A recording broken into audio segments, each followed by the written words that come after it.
They sneered at her dress, mocked her name, and kicked her out of the mansion, thinking she was just a broke nobody crashing high society. But 10 minutes later, the truth surfaces. She owns the estate, the company, and every last inch of their fake royalty. And now, she's done playing nice. What happens next? Let's start the story. The lights from the Belmont estate glittered like diamonds thrown across velvet, casting a golden haze over the long marble staircase and spilling into the gardens, where music drifted like perfume. Soft jazz, clinking glasses, laughter that was too polished to be honest. It was a night of gowns and champagne, of fake smiles and diamond tiaras, where the city's elite came not to celebrate, but to be seen. They came dressed in labels and laced in privilege, walking like they owned the world, even though most of them merely rented their power from someone else. And into this grand illusion walked Dahlia Carter, alone, quiet, and unnoticed at first. She wore a black midi dress, not designer, not loud, but elegant in a way only those who knew restraint could appreciate. Her heels clicked gently against the tile, and she moved as if she belonged, not with arrogance, but with ease. She wasn't there for attention. She had come to observe, to listen, to see the people whose names filled the corporate reports she signed every quarter, the board members of companies she privately owned, the influencers backed by the investment firms that she controlled through anonymous equity. No one knew her face, not in this world, and that was exactly how she'd kept it. She wasn't interested in popularity. She was interested in power, true power, the kind that didn't need to be announced. But as she reached for a flute of champagne, a woman with platinum blonde hair and a name like Ashton or Piper gave her a sideways glance and wrinkled her nose. "Excuse me," the woman said, blocking Dahlia's hand with a manicured finger. "I think this area is for guests." Dahlia blinked, confused for a moment, then smiled. "I'm here for the event. I RSVP'd." "I don't think so," the woman said coolly. "You're not on the list. What's your name?" "Dahlia Carter," she said evenly. The woman scoffed, clearly expecting something more aristocratic. "That doesn't sound familiar. And that dress, no offense, it's a little department store. Are you someone's assistant?" Dahlia's expression didn't change, though something steeled behind her eyes. "No," she said. "I came alone." "That explains it," the woman said with a condescending smile, already turning to a man in a velvet jacket beside her. "Security," she called out lazily. "We've got another crasher." Dahlia stepped back slightly as two suited men appeared, neither aggressive, but both clearly used to moving people along. "Ma'am, we're going to have to ask you to step outside," one said. "This is a private event." "I understand," Dahlia said, her voice low, her posture calm. "But before I go, could you ask Mr. Langston to come speak with me? He knows who I am." "Which Mr. Langston?" "The one who owns Langston and Bright Finance," she replied. The guard didn't flinch. "He's currently speaking. We'll pass along a message, but for now, we need you to step outside." Dahlia looked around once, her gaze sweeping across the faces now turned toward her, smirking, whispering, some amused, others offended, most entertained. She recognized at least 7 people from her acquisition portfolio. One of them was a startup founder whose app she'd funded 6 months ago. He looked right at her and said nothing. Silence was its own betrayal. "Very well," she said quietly. "Please let Mr. Langston know I'll be waiting." "Sure thing," the guard said, clearly humoring her. They escorted her gently. No handcuffs, no force, but publicly, and with enough volume that the whispers followed her like perfume. Who was she? No one. An assistant, probably. Poor thing. Probably thought it was open bar. Outside, the air was cooler. The stars stretched wide above the estate. Dahlia stood alone in the long driveway, the sound of laughter echoing from the ballroom behind her, and for a brief moment, she closed her eyes. Not out of humiliation, but calculation. She wasn't angry, not yet. She was something far more dangerous. She was awake. She reached into her clutch and pulled out her phone. One tap, and her assistant's voice answered instantly. "Yes, Miss Carter." "Move the meeting with the Singapore board to tomorrow afternoon. Tell Grant to prep the Belmont transition packet." and pull the ownership documentation for the estate at 12 Grandview Lane. I want everything. Legal. Historical. The whole file. Yes, ma'am. Is there a problem? Dahlia looked back toward the glowing house, the music, the money, the mirrors. No, she said. Just a misunderstanding. Within 20 minutes, a sleek black SUV arrived and whisked her away, unnoticed by the crowd inside. Back in the ballroom, no one mentioned her again. No one noticed that Mr. Langston received a text and left the party pale. No one paid attention when Piper or Ashton or whatever her name was laughed about the party crasher to a group of venture capitalists, spinning her cruelty into comedy. They didn't know what had just happened. They didn't know who they'd just humiliated. They didn't know the name Dahlia Carter was listed on the deed as majority property owner of the Belmont estate, that she had purchased it through a holding company 2 years earlier and let the former owners remain under leasing terms for tax and publicity purposes. They didn't know she was the majority shareholder of Langston and Bright, that she controlled the private investment fund that backed nearly a third of the companies in that room, that she could, with one phone call, collapse half of their reputations. They didn't know that the woman they laughed at for wearing a modest dress had built an empire while they played dress-up in their parents' trust funds. But they would. And when they did, it wouldn't come with rage or headlines. It would come with contracts, with legal signatures, with quiet terminations, with revoked funding and frozen endorsements, with social circles closing like trapdoors. They would learn, in the most elegant way possible, that sometimes the richest woman in the room isn't the loudest, or the shiniest, or the most flamboyant. Sometimes she's the one who listens when she's being underestimated, the one who watches, the one who walks away before she takes everything. Dahlia Carter didn't crash that party.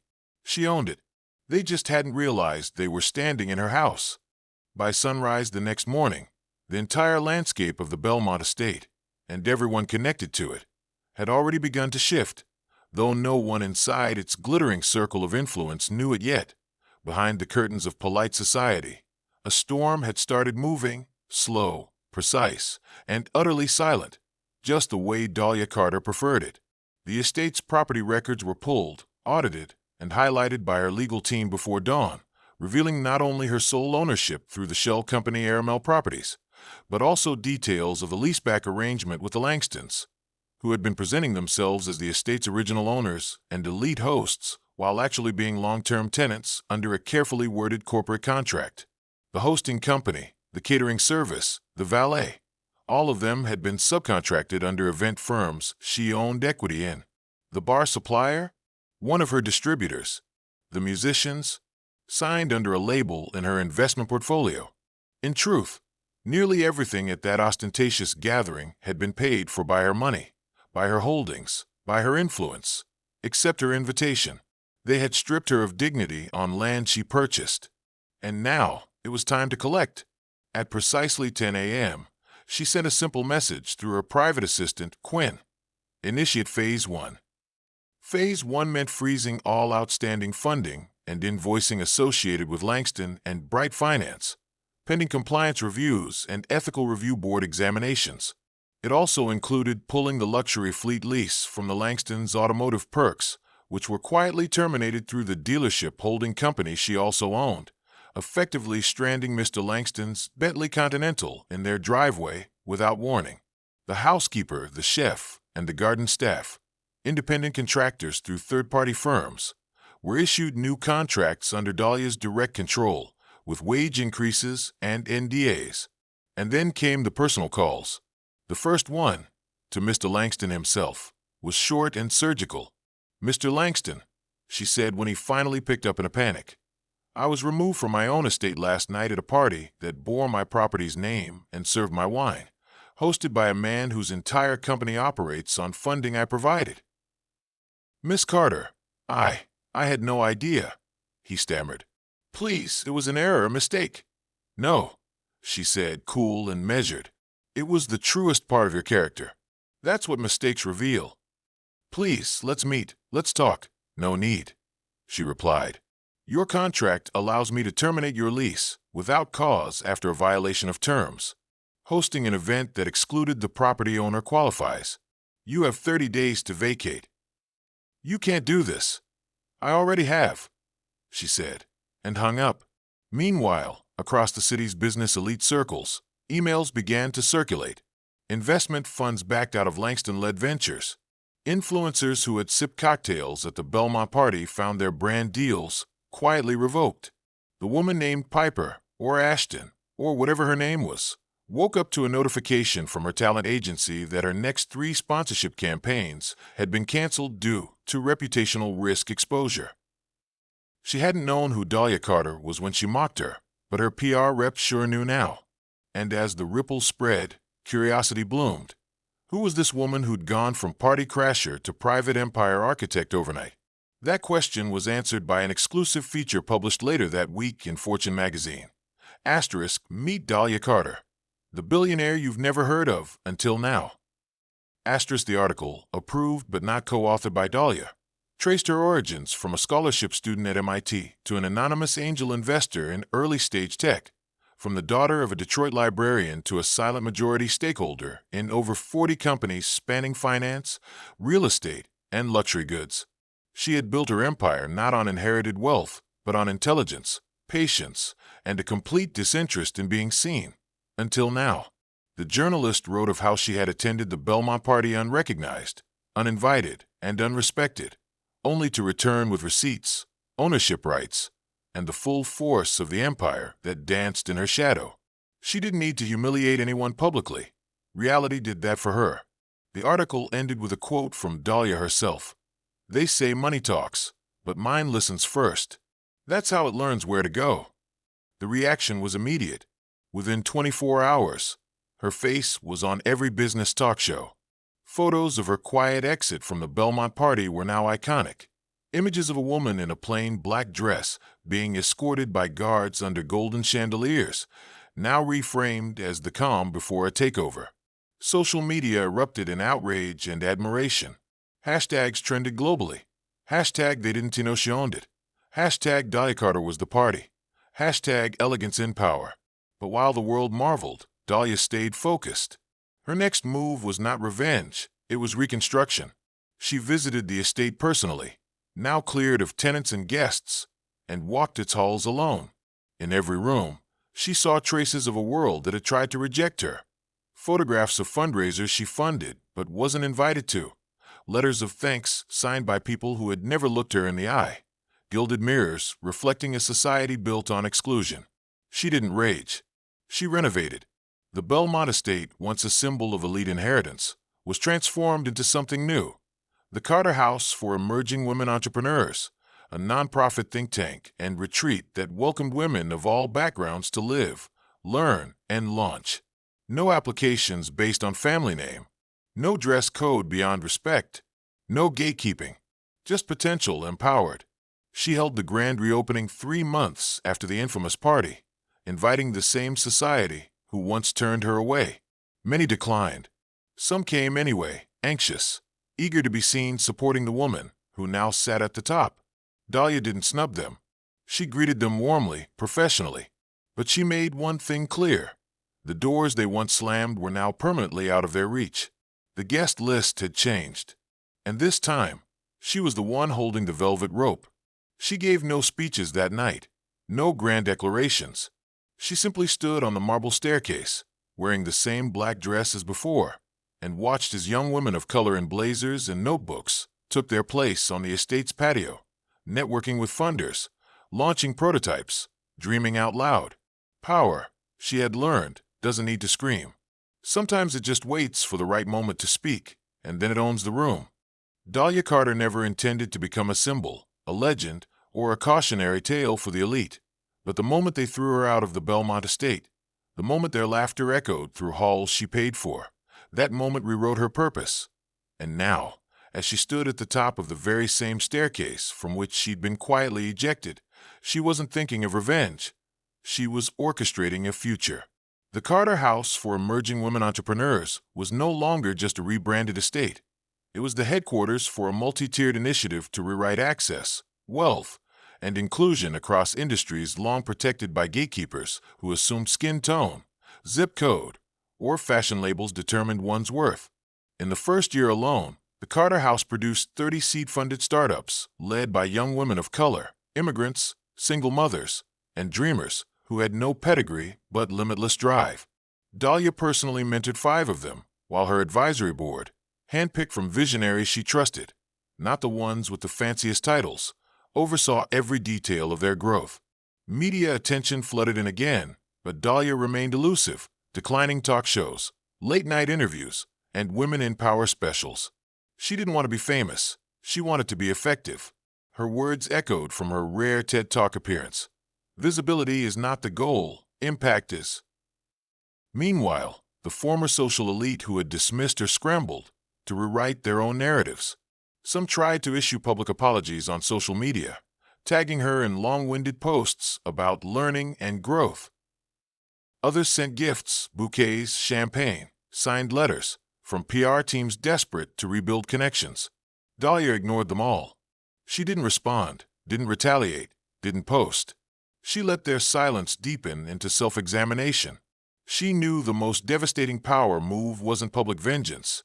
It was permanent irrelevance. Those who once laughed at her were no longer even in the room. But the reckoning was broader than Belmont, broader than society pages and whispered regrets. Dahlia expanded the Carter Initiative into a national program, partnering with major universities and local governments to create urban empowerment labs, spaces where underfunded women could access funding, mentorship, and training. She tied each lab to performance-based community incentives, leveraging tax codes and economic grants to gain bipartisan political support. Within 2 years, the empowerment labs were in 10 major cities, with more in planning. Local economies surged. Women who had once cleaned offices were now signing commercial leases. Girls who had been told to know their place were now building platforms, patents, and global networks. Still, Dahlia remained behind the curtain. She sat in on board meetings without announcing herself, reviewed proposals in silence, and visited cities unannounced to walk through her labs, asking quiet questions and watching with the same sharp intuition that had built her empire. She had become the mirror to every executive who had ever smirked at her. One notable incident came when a venture capital firm, whose senior partner had been one of the laughing guests at Belmont, applied for partnership with the Carter Initiative. The application was flawless. The pitch was airtight, but Dahlia declined it without explanation. Months later, the firm dissolved after news surfaced that they had suppressed misconduct claims. Dahlia had known, not through gossip or scandal, but through listening. Her power didn't just open doors, it saw what was behind them. Yet through it all, she never hardened. Her reckoning wasn't built on cruelty. It was built on clarity. She didn't seek to destroy old systems. She sought to outgrow them, to replace them so thoroughly that no one would remember the arrogance that preceded it. The Carter House became a legend, not for its past scandals, but for its future-making. Young women spoke of it the way others spoke of Harvard or Silicon Valley. A launchpad, a sanctuary, a signal that they were finally allowed to be brilliant without apology. At one event, a 17-year-old scholarship recipient, Liana Velasquez, stood on stage and tearfully told the audience, "I grew up thinking women like me weren't allowed in rooms like this. Then I met Miss Carter. She didn't tell me I belonged. She showed me I already did." That was Dahlia's legacy. Not the wealth, not the estate, but the quiet, indelible redefinition of power itself. And just when the world thought she had reached the height of her vision, Dahlia announced the final phase of her plan. She unveiled the Archive Project, a global digital platform documenting stories of women who had been erased, excluded, mocked, or underestimated across history. Scientists denied credit, artists who signed with male pseudonyms, inventors, soldiers, educators, the forgotten warriors. Her goal wasn't to scold the past. It was to arm the future. Every young girl could now search a name, a date, a field, and see faces that looked like hers. Every woman who was once made to feel like the help could now see herself as a founder, a creator, a force. The Archive Project was Dahlia's final note to the world. You can't throw out what you never truly understood. By the time she turned 40, Dahlia Carter had become a ghost in the world she once tried to enter, a legend whose silence carried more volume than any speech. People whispered about her at galas they could no longer afford to invite her to. Her name was spoken with reverence in rooms where her presence was no longer necessary, because her systems were already in place. And every time someone told a young woman, "You don't belong here," Dahlia's story rose like a warning, a whisper, a war drum. The woman they had kicked out had become the architect of a future they couldn't even imagine, and she had done it not through rage, but through resolve. Not by yelling at closed doors, but by building new ones and handing out the keys. They had thrown her out of the party without knowing who she was. Now the party was over, and she owned the land it stood.